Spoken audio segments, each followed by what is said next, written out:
Big boss Marathi season 5च्या घरातून एक खूप धक्कादायक गोष्ट आपल्या समोर आलेली आहे। कारण की ज्या पद्धतीने यंदाची जी थीम आहे ना, चक्रव्यूह, आणि बिग बॉस स्वतः देखील खेळतायत, तर त्याचं ट्विस्ट अँड टर्न एक खूप मोठा ट्विस्ट तिकडे आलेला आहे। आणि ज्या पद्धतीने तिकडे गोष्ट घडलेली आहे ना, ती खूपच खतरनाक आहे।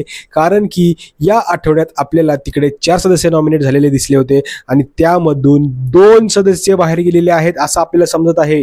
डबल इव्हिक्शन हे बिग बॉस मराठी सीझन 5च्या घरातून झालेला आहे अशी न्यूज सोशल मीडियावर तर पसरतच आहे। आणि त्यांनी हिंट देखील दिलेली आहे। आजचा एपिसोड जेव्हा संपला ना, तेव्हा रितेश भाऊ बोलला की यंदा खूपच जास्त मोठे मोठे धक्के हे आपल्याला बघायला मिळणार आहेत। आणि सोशल मीडियावर अजून एक गोष्ट तिकडे चर्चेत आहे, ती म्हणजे यंदा वाईल्ड कार्ड एंट्री दुसऱ्या तिसऱ्या आठवड्यातच येत आहे। आणि ती वाईल्ड कार्ड एंट्री आहे तरी कोण, तर तिचं नाव समोर येते, ती म्हणजे आपला बिचुकले। अरे यार, खतरनाक गेम टाकलाय। ह्यासाठीच डबल इव्हिक्शन केलं होतं का काय मला कळत नाहीये। कारण की ही जी योगिता आहे तिला घराच्या बाहेर जायचं ती म्हणते, आणि दोघंही म्हणजे निखिल आणि योगिता दोघंही एका टाइमला बाहेर काढून वाईल्ड कार्डची एंट्री लगेच तिकडे केलेली आहे।